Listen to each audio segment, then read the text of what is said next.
بسم اللہ الرحمن الرحیم۔ نبی کریم رؤوف الرحیم تاجدار دو عالم صلی اللہ علیہ وسلم کی عزت اور ناموس کا مسئلہ ایک جداگانہ حیثیت رکھتا ہے۔ ہم حضور کی عزت اور ناموس کے پہرے دار ہیں، اور کوئی کلمہ پڑھنے والا شخص نبی علیہ السلام کی عزت اور ناموس پر پہرا دیے بغیر قطعاً مومن نہیں ہو سکتا۔ فرانس والوں نے سرکاری طور پر حضور صلی اللہ علیہ وسلم کی گستاخی کی، جس پر تحریک لبیک یا رسول اللہ میدان عمل میں آئی اور جملہ کارکنان قائد تحریک فیض آباد پہنچے۔ پھر حکومت پاکستان کا اور تحریک لبیک یا رسول اللہ کا معاہدہ طے ہو گیا، جس میں 17 فروری کا وقت مقرر ہو گیا۔ لیکن 17 فروری آنے سے پہلے حکومت پاکستان کی تحریک لبیک یا رسول اللہ سے دوبارہ نشست ہوئی، جس پر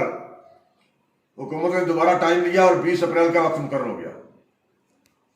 اب بار بار وعدے ہوئے، لیکن اب 20 اپریل سے پہلے حکومت پاکستان نے خود عہد شکنی کی ہے، وعدے کو توڑا اور تحریک لبیک یا رسول اللہ کے مرکزی امیر کو گرفتار بھی کر لیا اور صاف صاف معاہدے سے انکار کر دیا کہ ہم قطعاً سفیر کو ملک پاکستان سے بے دخل کرنے کے لیے تیار نہیں ہیں، جس پر تحریک لبیک یا رسول اللہ آج سڑکوں پر موجود ہے۔ قطعاً کسی کا ذاتی مسئلہ نہیں، صرف اس لیے کہ ہم نے حضور صلی اللہ علیہ وسلم کا کلمہ پڑھ رکھا ہے۔ ملک پاکستان میں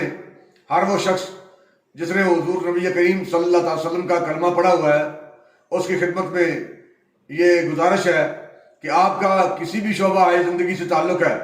آپ ڈاکٹر ہیں، وکیل ہیں، انجینئر ہیں، سائل ہیں، جس بھی شعبے سے تعلق رکھتے ہیں، ہم سب سے پہلے مسلمان ہیں، حضور کی عزت اور ناموس کے محافظ ہیں، بعد میں ہمارا کسی شعبے سے تعلق ہے۔ تو اس لیے ہم سب کا ولی فریضہ ہے کہ ہم حضور کی عزت اور ناموس کا پہرا دیں۔ تو آپ کی خدمت میں گزارش ہے کہ آپ اس وقت گھروں کو چھوڑ کر سڑکوں پر نکلیں اور نبی علیہ السلام کی عزت اور ناموس کے تحفظ کے لیے ہمارے ساتھ کھڑے ہو جائیں۔ علاوہ ازیں پولیس والے جو جگہ جگہ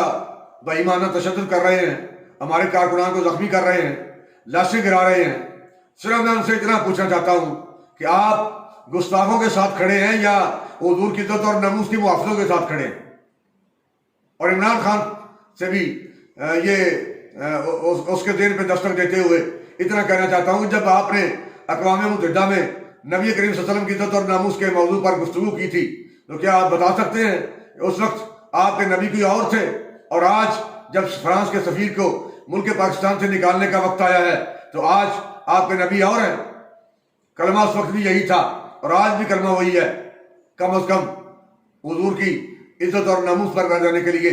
اپنے مسلمان ہونے کا ثبوت فراہم کرے، اور ہر پاکستان کا ہر شہری اپنے کلمہ پڑھنے کا ثبوت فراہم کرتے ہوئے، اپنی غیرت کا اظہار کرتے ہوئے سڑکوں پر نکل کے نبی علیہ السلام کے محافظوں کے ساتھ آپ کھڑے ہو جائیں، تاکہ میدان معاشر میں نبی علیہ السلام کی بارگاہ میں سرخرو ہونے کے لیے آپ کے پاس کوئی جواز موجود ہو۔ لبیک لبیک لبیک یا رسول اللہ۔